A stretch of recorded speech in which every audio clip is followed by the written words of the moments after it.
Tens of millions of tourists to California have simultaneously deleted the photos they took of this state from their cameras. Why, you ask? Because those very pictures betrayed the dream they once believed in. Look at Los Angeles with the tents and the horrible, horrible, disgusting conditions. Any and everywhere you go, in and out of stores, homeless.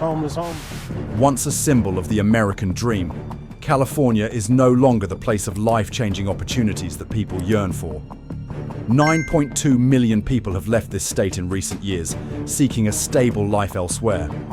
But they are leaving not only because of the high cost of living, but also due to a migration and homelessness crisis that is rampant in the very place that was once the land of dreams.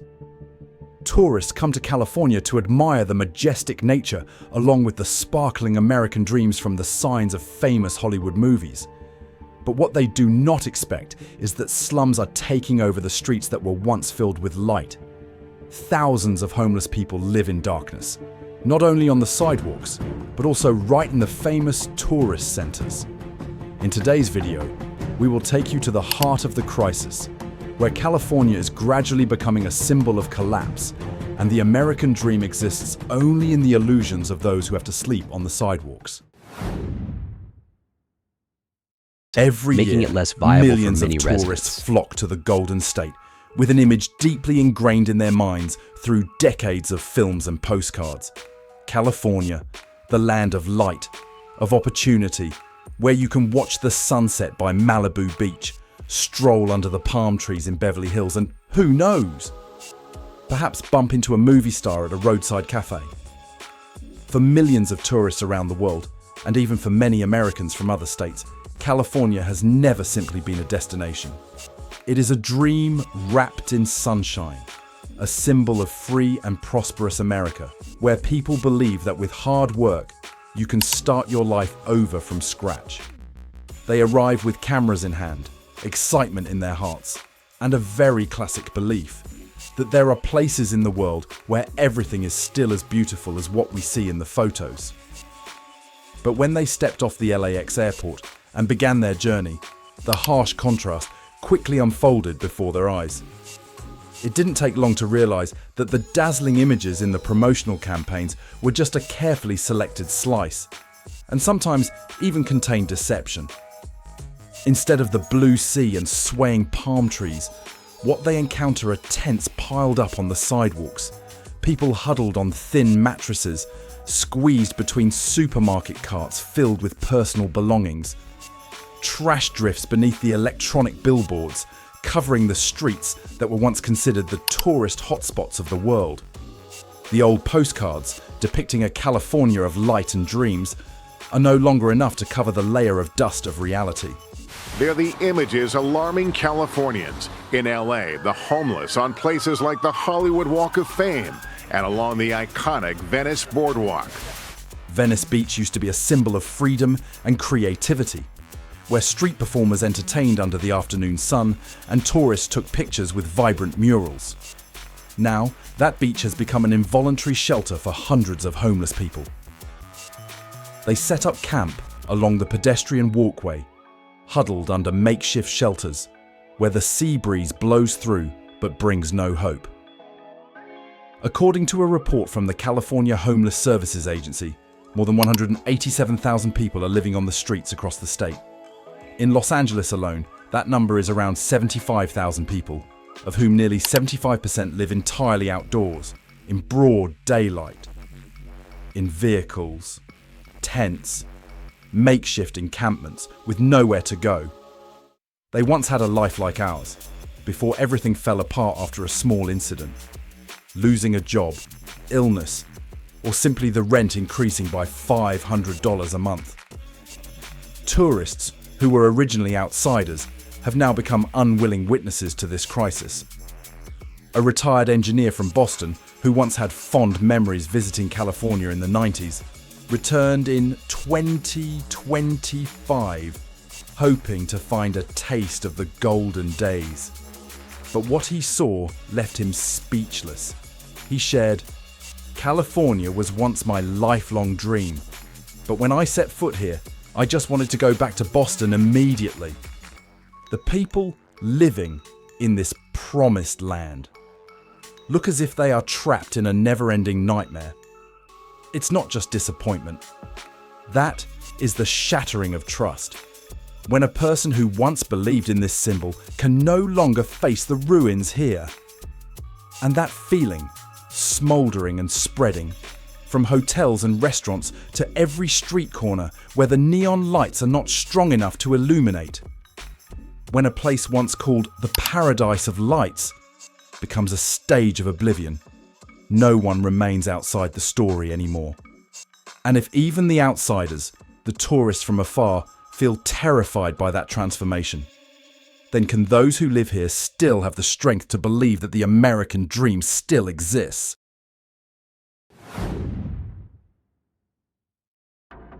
There was a time when people believed that homelessness was the story of dilapidated streets, of forgotten dark corners, a local issue on the fringes of society. But today, California is rewriting that definition in an unexpected way. Nearly 30% of the total homeless population in the entire United States currently lives in just one state, California. And what sends shivers down many spines even more, it's no longer the story of a few isolated slums. It is a wave, smouldering, spreading that has reached even places once considered paradises. Tents now appear not only in downtown LA or Skid Row.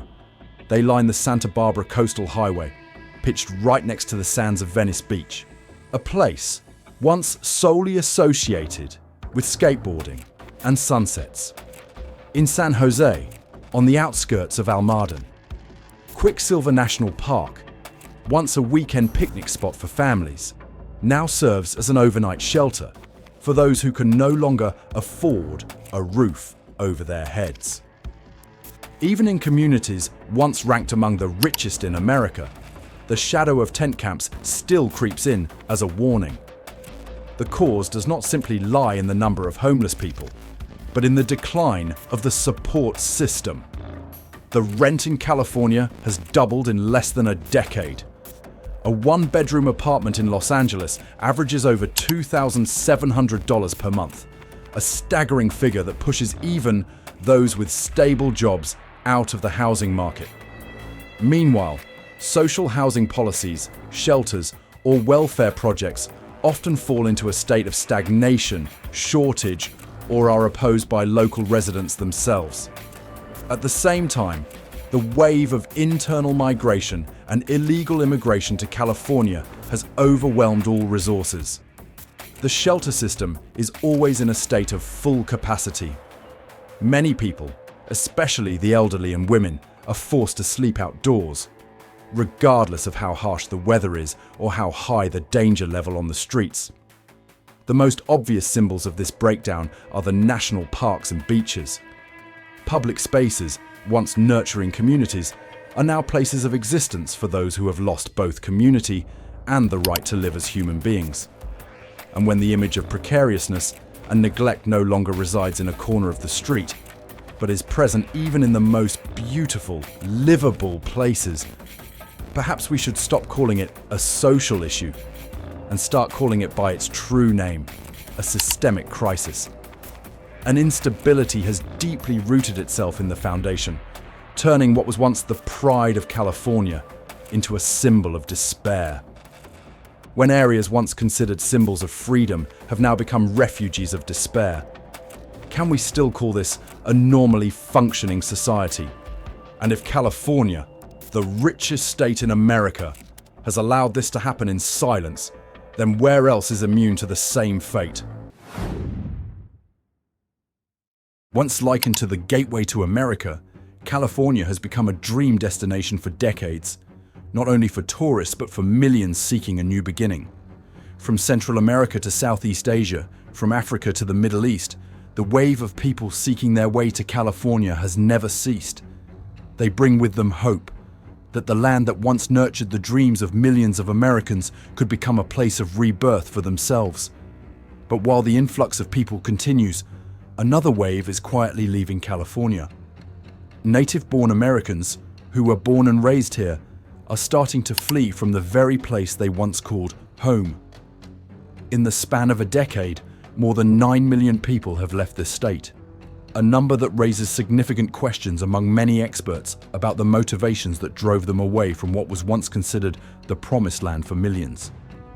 The answer does not lie in a single factor, but rather in the combination of skyrocketing living costs, heavy taxes, deteriorating infrastructure, and increasingly widespread social unrest. Retirees are moving to Texas to save a few $100s each month. Working families are moving to Arizona in the hope that their children can attend schools that are not facing budget cuts. They didn't abandon the dream. They just couldn't afford to reach it in California. And so, in a state once proud to connect all classes, the divide now quietly widens. New immigrants with language barriers and a lack of information struggle to find ways to survive. Long-time residents feel like they are being pushed to the margins, having to compete for every bit of assistance. As for the homeless, they are caught between two worlds. They belong nowhere because their presence has long been erased from the eyes of the community. One of the lesser-known aspects is the fate of immigrants caught in the system. Many people come with the hope of working, studying, or resettling, but do not receive adequate legal support. Some were promised stable jobs by brokers, but ended up living on the streets because they lost their documents and couldn't rent a house. A woman in her 40s from Central America shared tearfully, "I didn't think I would be living in a tent. I came here to work, to support my children, but everything is far from what I expected." California hasn't lost its allure, but it is losing its ability to support those who come seeking. While some continue to hope, thousands of others languish in the shadows of the system, ineligible to stay, yet unable to return. The land that was once the beginning of all beginnings has now become a place of footsteps, not knowing where to go. Can a society continue to invite hope from around the world if it no longer has enough room for those who already live within it? When the promised land becomes overcrowded, who will be the first to lose their way? And who will be the last to be forgotten? There is a paradox that anyone who has lived long enough in California can feel. That is, the budget increases, the policies multiply, but the problem remains unchanged. Each year, billions of dollars are spent on welfare programs, temporary housing, immigrant support, and community reform. But what people see is more tents, more people sleeping by the roadside, and more generations who no longer believe in the American dream. One reason lies in what many people do not want to admit. The system is operating in self-perpetuating cycles. There is temporary housing, but it is overloaded. There are many people in need of help, but the procedures are complicated and inconsistent. The state government wants to be humanitarian, but the federal government tightens control. Support funds are being poured in, but most of it sinks into administrative and reporting costs. Meanwhile, those in the middle, the citizens, the immigrants, the workers, and even the social workers, find themselves trapped in a never-ending cycle. At a reception center in San Bernardino, an anonymous welfare worker shared, "We have too many people in need of support and too many binding regulations. Every day, I have to decide who gets help first and who gets left behind. That is exhausting the entire system. The policy to expand emergency housing was blocked by residents protesting out of fear of losing neighborhood security. The social housing project has been delayed due to conflicts between the city and state governments over the budget. Immigrant support programs are fragmented due to constant changes between governors and presidents. No one is really at fault, but the common thread is that everyone feels powerless. Those who need support are becoming increasingly desperate, and those who want to help are becoming increasingly numb. A typical case is the tiny homes program, once hailed as a humanitarian and cost-effective solution. But until now, most of the tiny home communities in Los Angeles are operating at less than 60% capacity due to a lack of management staff, insufficient support services, or simply because those in need cannot meet the registration requirements. And as a painfully obvious consequence, people return to the streets where no one asks them for documents and no one helps them at all. They chose to survive on the sidewalks, under bridges, or even in the parks where they had taken their children to play not long ago. No longer having a place in the system, they built their own system. Wild, fragmented, but at least not rejected. So what is the true concept of humanity if it is bound by too many conditions? And is a system built to save people, gradually making them forget how to believe that they deserve to be saved? For a long time, tourism has not just been an economic sector for California. It is the front of the state, a place where images are meticulously packaged, where sunshine and smiles are always ready to welcome, where everything has a beauty to tell a story. But the problem is, when the real story begins to speak, what has been staged becomes dull, even offensive. Never before has California's tourism industry faced such a dilemma. According to a report from the California Travel Association, the number of international tourists has decreased by nearly 23% over the past 3 years, while revenue from related sectors such as hotels, restaurants, and tour services has also dropped by more than $6 billion just in 2024. But the economic losses are just the tip of the iceberg. What is deeper and harder to measure is the image of the state in the eyes of outsiders being eroded day by day. Travel companies are being forced to change their itineraries, reducing stops in downtown LA, avoiding Venice Beach in the evening, warning guests to not walk alone after 6 p.m. Some media companies are struggling to produce promotional content that is both authentic and appealing. An anonymous marketing director shared, "We can't keep showing scenes of sunsets by the beach while just a few meters behind the camera are tents, homeless people, and trash." The audience is no longer naive. The audience is no longer naive. In an effort to salvage the situation, many places choose to hide the truth, erecting barriers, pushing the homeless out of the city center before major events, or simply changing the language of the media.